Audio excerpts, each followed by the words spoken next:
যদি মানসিকভাবে ভালো থাকতে চান তবে এই 7টি কথা মনে রাখতে হবে। নাম্বার 1, যার কাছে আপনার কষ্টের কোনো দাম নেই কে নিজের কষ্টের কথা বলবেন না। নাম্বার 2, জীবনে কারো প্রতি অতিরিক্ত নির্ভরশীল হয়ে যাবেন না। নাম্বার 3, অতিরিক্ত মিষ্টি মিষ্টি ভাব নিবেন না, তাহলে যে কারো পেটে চলে যেতে পারেন।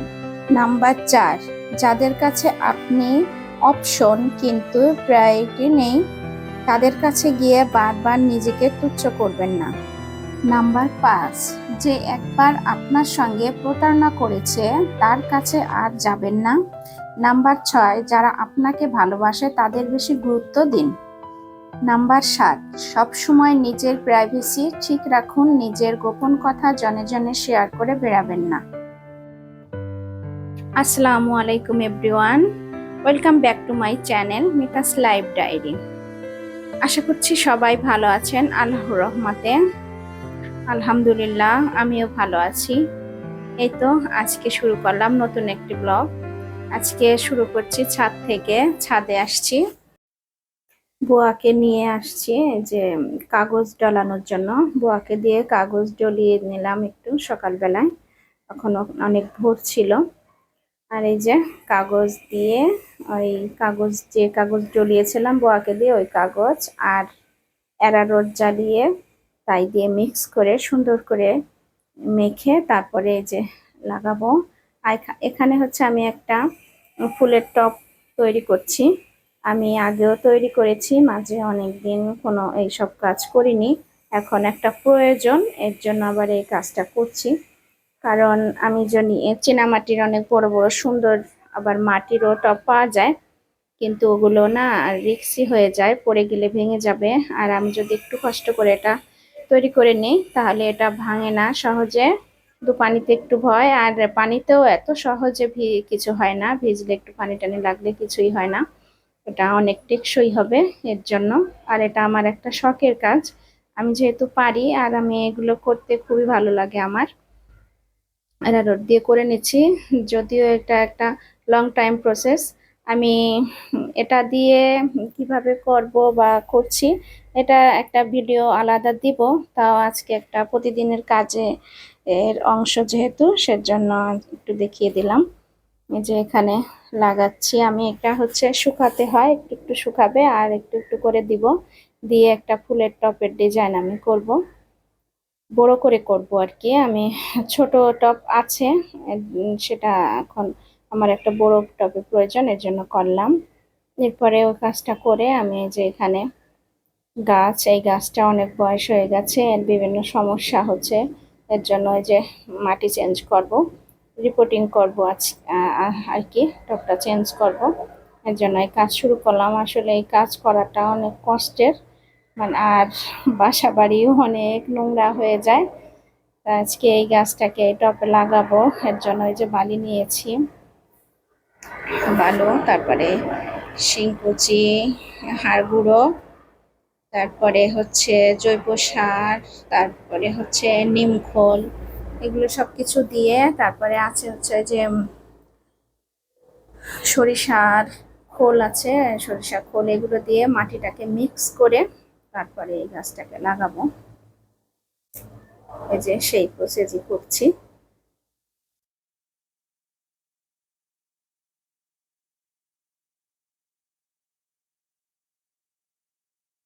এখানে টপটা হচ্ছে যে টপটা কিনে এনেছি, ওটায় লাগাবো না, সাদাটায়। এখানে আমার একটা বালতি আছে, বালতিটা হচ্ছে নতুনই দোকান থেকে দিয়েছে, আংটার কাছে একটা ভাঙা, তার নতুন বালতি, তো ভাবলাম এটাই গাছটা লাগিয়ে নেই। এই যে এটাকে ছিদ্র করব এখন। এই আংটাটা ভাবছি যে এই করব, কেটে ফেলবো নাকি, এটা কেটে ছিদ্র করে এই বালতির ভিতরে গাছটাকে লাগাবো।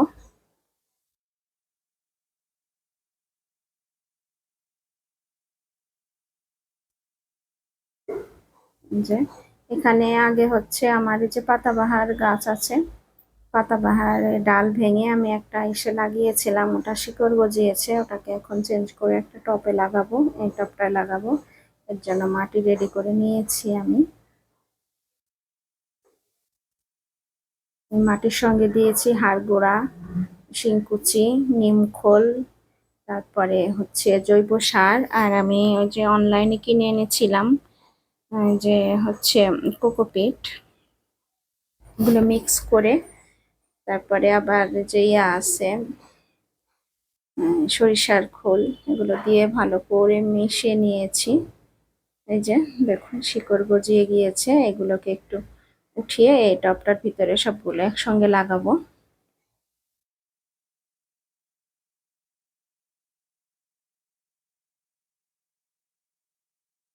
ওখানে শুধু কোকোপিট দিয়েছিলাম। কোকোপিটে কি হয়, শিকড় গজাতে খুব সাহায্য করে, সহজে গাছ ওখানে বীজও রাখলে তাড়াতাড়ি গাছটা গজায়, এরকম কোকোপিটে খুবই উপকার আছে। আমি কোকোপিট এনেছিলাম অনলাইনে। দেখেন এগুলো ডাল আমি রেখেছিলাম 15 থেকে 20 দিনের মতো হয়েছে, যাতে ঠিক সুন্দর শিকড় গজিয়ে গেছে। এই যে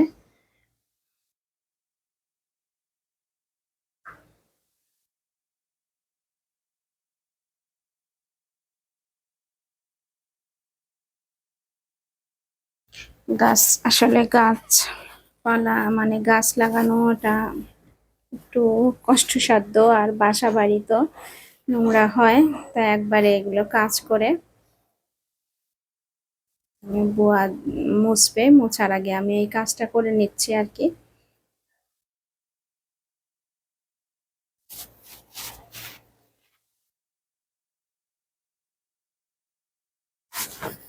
আমি এই কাজটা করে তারপরে আমি অনেকটা সুন্দর করে ওখানে গুছিয়ে ঝাড়ু দিয়ে একদম ক্লিন করে দিয়েছি আমি, কিন্তু পরে উনি পানি দিয়ে মুছে দিয়েছিল বুয়া, সবটা ওনাকে দিয়ে করাই না, আমি যতদূর পারি আর কি হেল্প আমিও করি। সম্পূর্ণ একটা মানুষের উপরে দিয়ে দেওয়াটা কেমন হয়।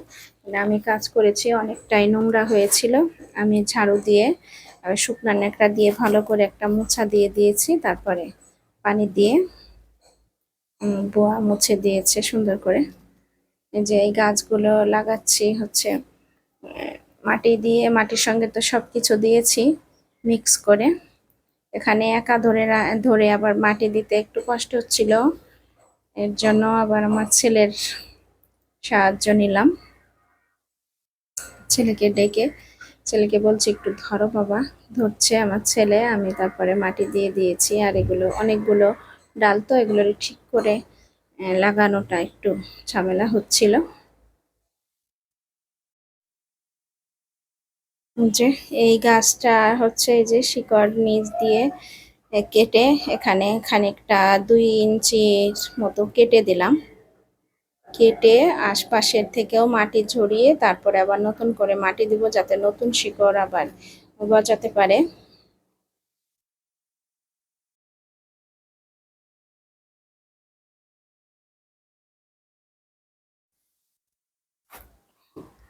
যে বাসায় গাছ লাগানো অনেক কষ্টই করতে হয়, এটা একটা সন্তানের মতো, এর যত্ন নিতে হয়, বছরে বছরে রিপোর্টিং করা লাগে, তারপরে আবার মাসে মাসে এর কখন কি লাগবে না লাগবে দিতে হয়।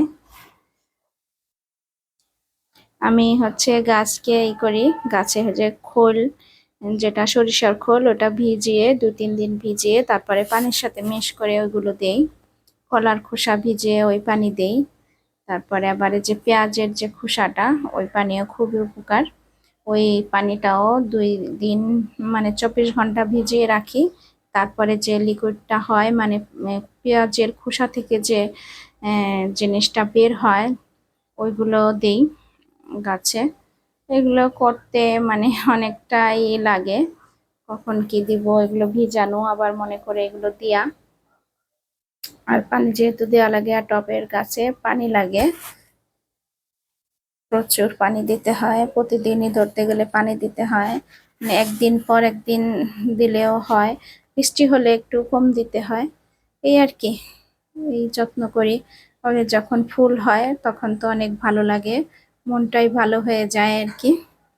এই গাছটার বয়স হচ্ছে 4 বছর মনে হয়। এটা আমি 20 সালে 20 সালে মনে হয় লাগাইছি, 20 সালের শেষ দিকে শীতের ভিতরে এটা কিনে আমি লাগিয়েছিলাম মনে আছে। আর এটা এই গাছের সাথে একটা স্মৃতি জড়িয়ে আছে, সেটা হচ্ছে একটা ভালো মানুষের স্মৃতি।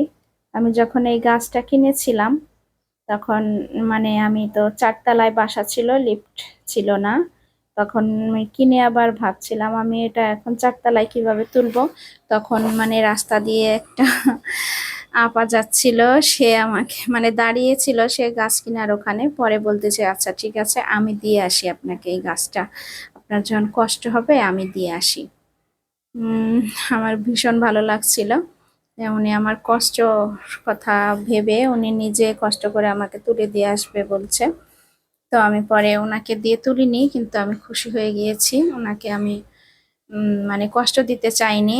আমি বললাম যে ঠিক আছে আপনি, আপনার দিতে হবে না, আমি নিয়ে যাব, সমস্যা হবে না। পরে আমি নিয়ে আসছিলাম। এই কথাটা আমার মনে পড়ে এই গাছের জন্য। আর এদিকে এই যে গাছ লাগানো শেষ করলাম, বোয়া ঘরটা মুছে দিয়ে গেল। পরে আবার বাজার থেকে মুরগি নিয়ে আসলো, মুরগি কাটাকুটা করলাম। আমি তো পলি প্যাকে করেই মুরগি রাখি, আর আমি মুরগি কেটেই আনার সঙ্গে সঙ্গেই কেটেই এইভাবে তাজা তাজা ফ্রিজে ভরে রাখি, আমি আর ধুয়ে রাখি না, যেহেতু ডিবে রাখবো। আর ফ্রিজে যখন আমি মাছ মাংস রাখি যখন, তখন ফ্রিজটা একটু বাড়িয়ে দেয় যাতে তাড়াতাড়ি করে জমে যায়। আর ধুয়ে মাংস এইসব রাখলে না আমার কাছে ভালো লাগে না, আমি এমনিতেই রাখি। আর এই যে মাংস ধুয়ে নিয়েছি রান্না করার জন্য। আর এখানে আমি মুরগির পা নিয়েছি। আমি মুরগির পা ভীষণ পছন্দ করি, শুধু আমি না, আমার হাজব্যান্ড, আমি এবং বাচ্চারাও পছন্দ করে, আমরা খাই মুরগির পা মজা করে। এই জন্য রেখেছি। এই যে মুরগির ভিতরে কালো মুরগি ছিল, কালো পা, এটা উপরের চামড়াটা সুন্দর করে বেছে ধুয়ে নিয়েছি গরম পানির ভিতরে দিয়ে, চামড়াটা তুলে তারপরে সুন্দর করে ধুয়ে কেটে নখ টক কেটে ফেলেছি। রান্না করলে মজা লাগবে খেতে, আমরা ভালোবাসি। অনেকে হয়তো পছন্দ করে না, যারা পছন্দ করে না স্কিপ করে যেন। অনেকে আছে পছন্দ করে না, আবার অনেকে আছে পছন্দ করে। এই তো দুপুরে রান্না বান্না করে নিচ্ছে, ওভার ভয়েস দিচ্ছি। আসলে রান্না বান্না বাসার কাজ কাম যতটুকু দেখায় তা তো অল্প সময়ে দেখা যায়, মনে হয় যেন এই যে এক নিমেষেই হয়ে গেল। আসলে কাজগুলো ভাবে এক নিমেষে হয় না। আসলে আমরা যারা গৃহিণী, আমরা সারা দিনই বাসায় কাজ করি, এটা সেটা লেগেই থাকে, সব সময় বাসায় কাজ থাকেই, আর এগুলো করতে সময় লাগে। আর যারা আমাদের সাহেবরা বাসায় থাকেন না, ওনারা অফিসে যান, ভাবেন যে আমরা হয়তো বাসায় থাকাটাই মনে হয় ভালো আরাম। আসলে বাসায়ও আমরা বসে থাকি না, সারাক্ষণে একটার পর একটা কাজ তো থাকেই। এই যে দুপুরে রান্না বান্না শেষ করে একটু রেস্ট নিয়েছিলাম, তারপরে আবার বিকালে নাস্তা করেছি, সেটা শেয়ার করিনি। এই যে সন্ধ্যার পরে আসছি, মেয়েকে, মেয়ের মাথায় তেল না অবশ্য, এটা একটা কেমন ইসের মতো, সিরামের মতো, এটা কেমন পানি পানি, এটা অনলাইনে কিনেছি।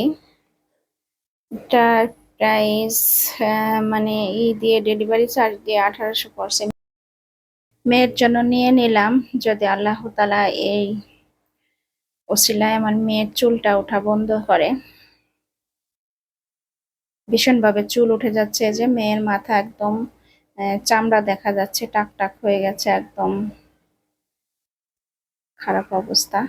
এই যে সিঁথি কেটে একটা সিঁথিতে 3 ড্রপ করে দিয়ে, মানে 3 ফুটা করে দিয়ে 3 জায়গায় দিয়ে ঘষে ঘষে এইভাবে সব জায়গায় চুলের গোড়ায় লাগিয়ে দিচ্ছি। এভাবে দেখি, আপনারা সবাই দোয়া করবেন আমার মেয়ের জন্য যেন চুল ওঠা বন্ধ হয়। চুল ওঠা বন্ধের জন্য অনেক কিছু ট্রাই করছি।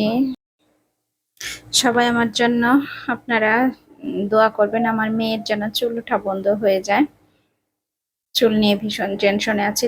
মেয়ের যে চামড়া একদম দেখা যাচ্ছে, তালুটা ফাঁকা হয়ে যাচ্ছে একদম।